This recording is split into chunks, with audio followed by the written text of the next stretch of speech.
Good afternoon, everybody. Big Mike here. Welcome back to Big Mike Talks, where today I'm going to be talking about my review for TNA Sacrifice. A show of two parts, and yeah, we'll get into it. But overall, was a fun show. So let's get into this, and we start off with Nick Nemeth taking on Steve Macklin. Now, Nemeth, of course, is the new IWGP Global Champion over in New Japan, but he didn't bring the belt back to TNA, which is interesting, but maybe I understand why. I guess we'll see. Macklin goes for the KIA pretty early on, but that gets blocked. A lot of really good back and forth from what I remember. And then there was a lot of technical issues. Like, the stream would either stop or, the recording would be out. So, I did miss a bunch of it. But overall, from what I saw, it was really, really good. Macklin tried to go for a danger zone. That got blocked, that was interesting. And after a couple of super kicks and the danger zone himself, your winner, Nick Nemeth. And honestly, this was a really good opening match, despite the technical issues, in which I'll talk a little bit more in this next match. But first, we get a backstage interview with the System. That's Moose, Brian Myers, and Eddie Edwards. And they're saying, look, this is simple as the ABC are done, and the System are going to add a little bit more gold tonight, and that's why the System works. And then Moose chimes in himself saying, EY, you're a legend here in TNA, and tonight I'm going to force you to pass the torch to me, and the System will walk away with all the gold. Which brings us to this next match for the TNA Tag Team titles, as the Ace and Bay connection, Ace Austin and Chris Bay, take on Eddie Edwards and Brian Myers of the System. And, of course, we dealt with more technical issues, which, very sad to see on a program like this, but overall, it was a very entertaining matchup.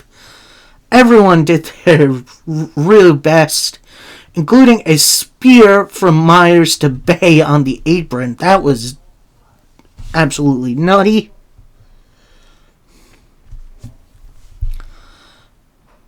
Eddie Edwards with a blue thunder bomb that only gets a 2 count.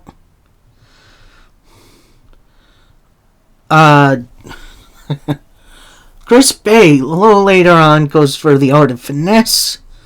But then that brings up Alicia Edwards. She's up on the apron, distracting Bay long enough to get bodied by Eddie Edwards a little bit. And then, the System hit System Overload, which is a great name for a finisher, to pick up the... Oh, no, that actually only gets a 2 count. Ace and Bay try to fight back, but Ace Austin was stripped by Alicia Edwards. Roster cut from Myers. Boston Knee Party from Edwards. The 1, 2, 3. And that'll do it. Your new tag team champions, the System. And honestly, I'm a little sad Austin and Bay lost these titles for now. But I do think they'll get them back sooner rather than later. This next matchup, it was a fun one, as it's a no disqualification match between PCO and Khan. And of course, before the bell rings, Khan takes out the timekeeper, and then gets on the mic and calls out PCO, in which, I'm going to say this, if this match wasn't previously announced, and then it got set up right then and there. I think this setup would have been better, but the way it was, it's fine. This brings out PCO doing his full entrance. They meet on the ramp with some trash can shots, chair shots. PCO saw that missed through a couple of chairs set up on ringside. Khan goes for a big chop with PCO set up on the ring post. PCO moves, so that's easily a broken hand. PCO with a gigantic cannonball through the bottom and middle rope. They bring out the cookie sheets, which is insane to think about.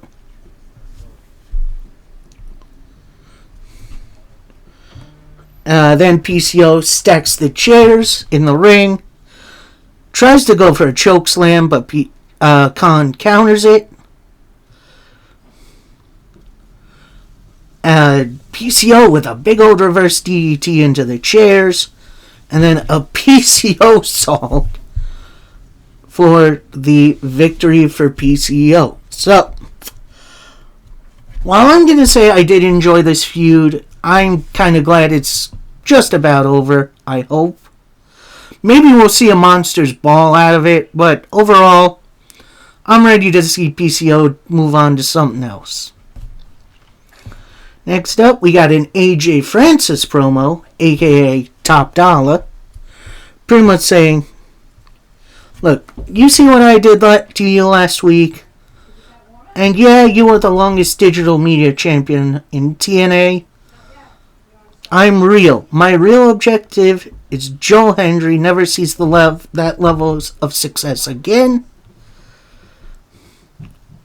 And then that brings out Joe Hendry from a side door. It looks like he's being held back by officials. He says to them, no, it's good. I just want to talk to him. So he goes face to face with Francis, says, look, so far you've had one match here in TNA. I took Diener out. Why don't we, on this Thursday, go one-on-one against one another? Because AJ, you pushed me too far, man. And then after that, AJ Francis pushes Joe Hendry. They get into a push-off. And officials go to break it up. Santino Marella comes in. And he says, look, you two guys, I've had more than enough of this. Why don't we sell this Thursday on TNA? Which, I'm definitely looking forward to this matchup. Next match up, we got the Knockouts Tag Team titles on the line as MK Ultra defends against Danny Luna and Jody Threat. Yeah, a bit of a put-together tag team, but they really weren't doing anything else with these two, so maybe teaming them up wouldn't be a bad idea. Before the bell rings, MK Ultra takes out Luna and Threat on the ramp, choking them with chains and just beating them down before the bell rings. And then Masha Slamovich hits a snowplow on Luna, leaving Masha and Threat to start the match. Masha and Threat fight each other for a bit. Killer Kelly comes in, goes for an attack. Then Luna takes Masha Slamovich off the apron. Jody Threat with the roll-up for your winners and new Knockouts Tag Team Champions, Danny Luna and Jody Threat, a.k.a. Spitfire, which is a great name for this tag team. But the interesting point now, post-match, Masha Slamovich pushes Killer Kelly away. So is this the end for MK Ultra? Only time will tell. Next up, the rematch of the century, as we got Josh Alexander, the Walking Weapon, taking on Hammerstone. That's former MLW champion Alexander Hammerstone. And while this match did start off a little bit slow, it then picked up into another gear with each other, with both guys countering each other's moves, tit for tat. Eventually, Hammerstone overpowers Josh Alexander for a bit, but then Josh gets out, tries for an angle slam, but that gets blocked. Hammer goes for a military press slam, but that gets blocked as well. And then at that point, both guys are on the outside. But then both get back in just as the ref counts 9. Then Josh and the ref are kind of in the corner a little. Hammerstone goes for a big splash. Josh Alexander moves.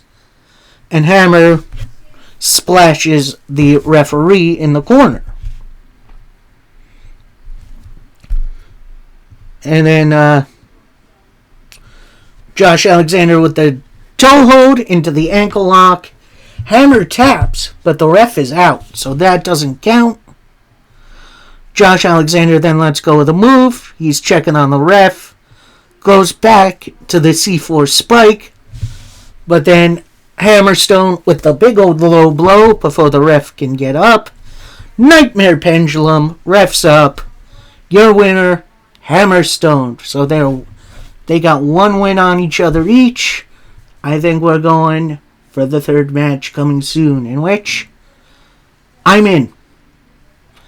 Yeah, this match was really, really good. Like, I'm not going to say my match of the night, but it's definitely a good second. And it was very, very entertaining.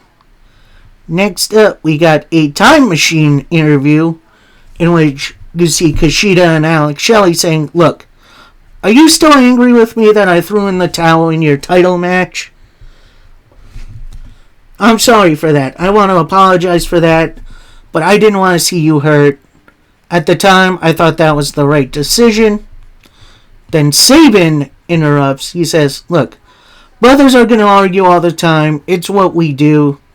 So why don't we put all that energy into doing what Time Machine does best and claim victory?"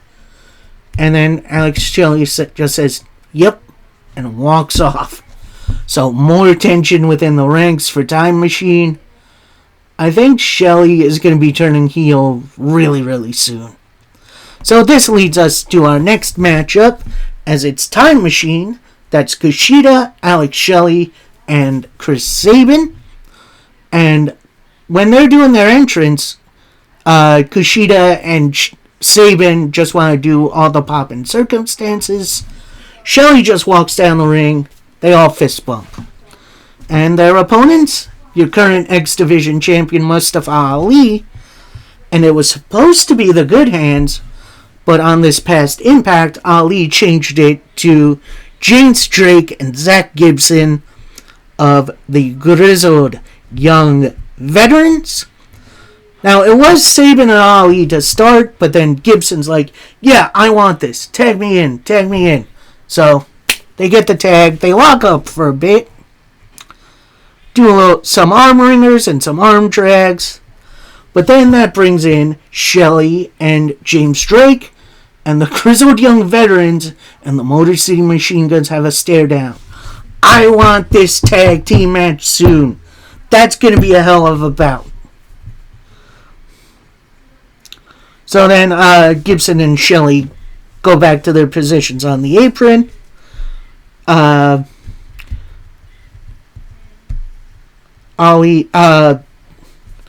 Gibson and Shelley do a little bit more. They tag in Ali and Kushida, who then really just go at each other for a little bit, including a big Tree of Woe spot in which Ali is upside down into a triple drop kick. Eventually, Ali does fight back, tags in Gibson, who coasted down, including some stiff-looking uppercuts, like Jesus. A couple of times, Kushida goes for the hoverboard lock, but that gets blocked.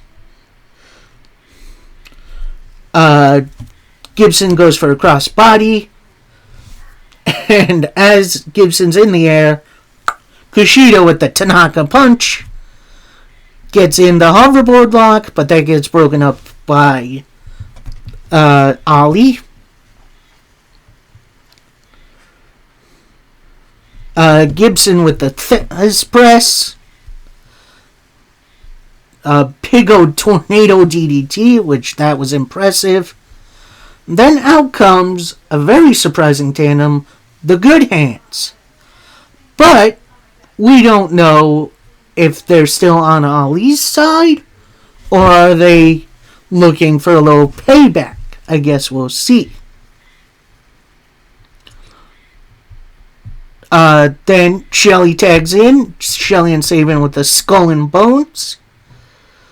Sabin tries for the Cradle Shock, but that gets blocked. A big old boot for Sabin, who then gets hit with a Grit Your Teeth from the Grizzled Young Veterans and a 450 splash to Ali for that team to pick up the victory. And honestly, I definitely had Time Machine winning this match when the Good Hands were in, but this was a definite upgrade. No offense to the Good Hands. I like the Good Hands. They're a good little team who I wish nothing but the best in their future. But the addition of the Grizzled Young Veterans really helped elevate this match a whole lot more. And I'm going to say this was my match of the night. This was great. Lots of great storytelling, including the further dissension of one Alex Shelley, which I'm interested in seeing what they do. Now, before the next match can start, we get Ash by Elegance making her entrance, and it's revealed she is sitting ringside with her concierge, who is throughout this match serving her champagne, which apparently is named Elegance, which is an appropriate name for champagne, I guess. So we go up to the Knockouts title match as Tasha Steelz and Xia Brookside try to get the Knockouts title from Jordynne Grace. And at first, this starts out as the usual kind of WWE style triple threat, where, two people do stuff for a bit, then one of the people roll out of the ring, and the next person's in, they do stuff for a bit. But then eventually, everyone's in the ring. They're all kind of doing stuff, including Brookside and Shields trying to suplex Jordynne Grace, and that backfires. Xia Brookside with an awesome looking octopus hold, which you don't see that much anymore. Of course, Tasha Steelz breaks it up.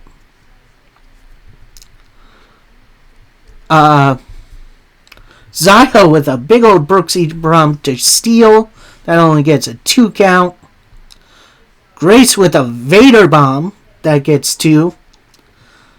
Tasha Steelz with a Rings of Saturn. You don't see that much very often. But that gets countered into a roll-up, only for a 2 count.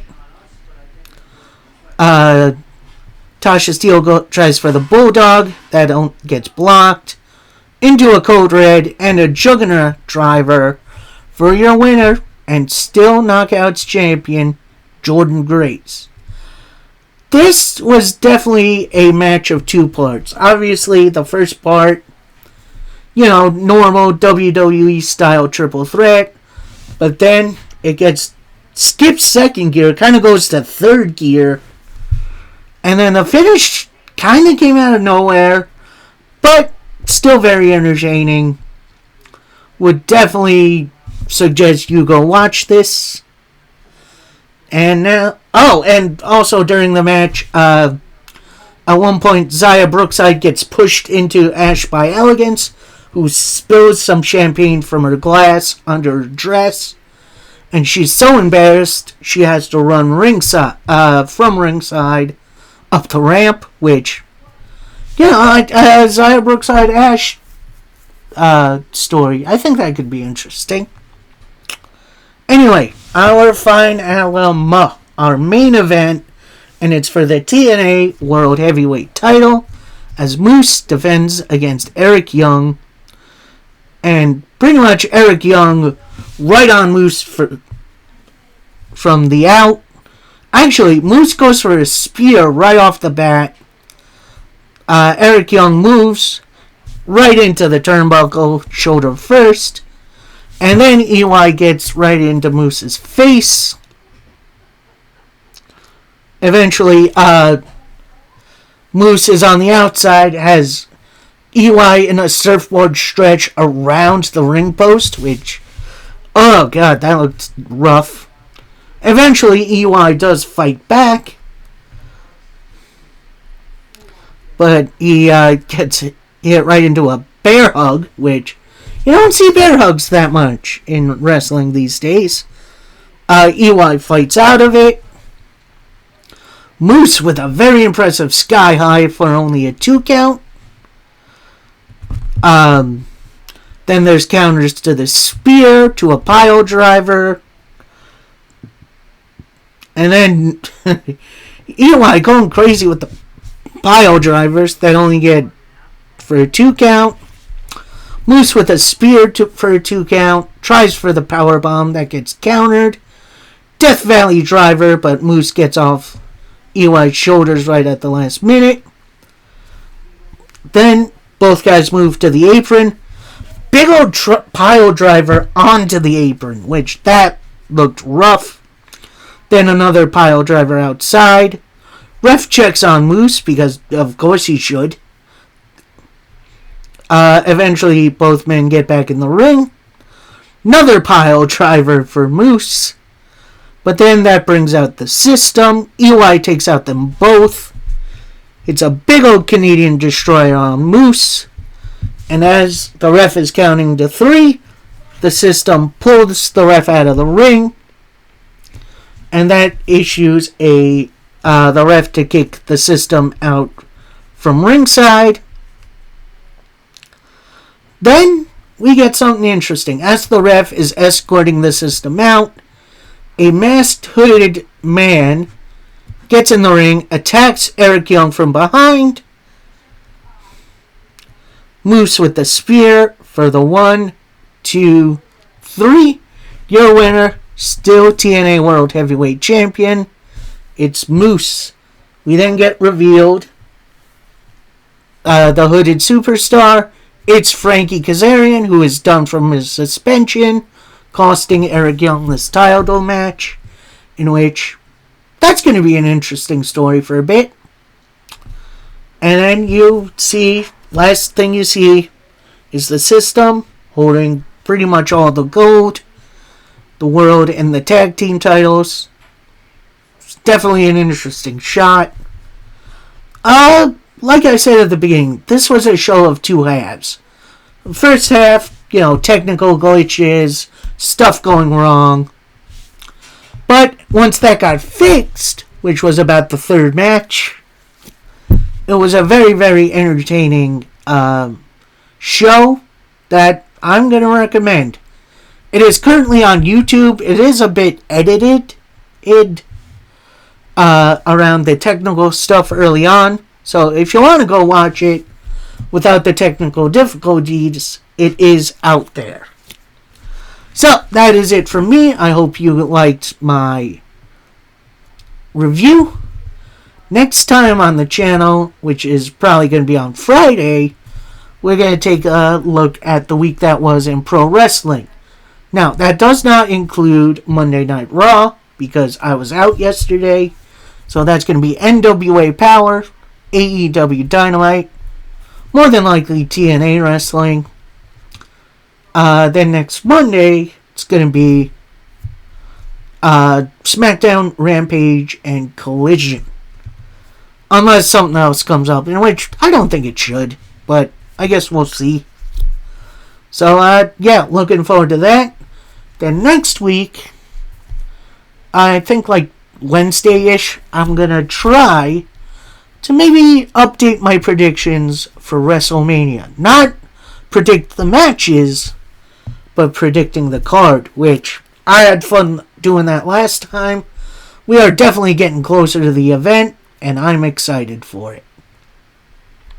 So, yeah, see you all then, and until next time, happy wrestling, everybody. Peace.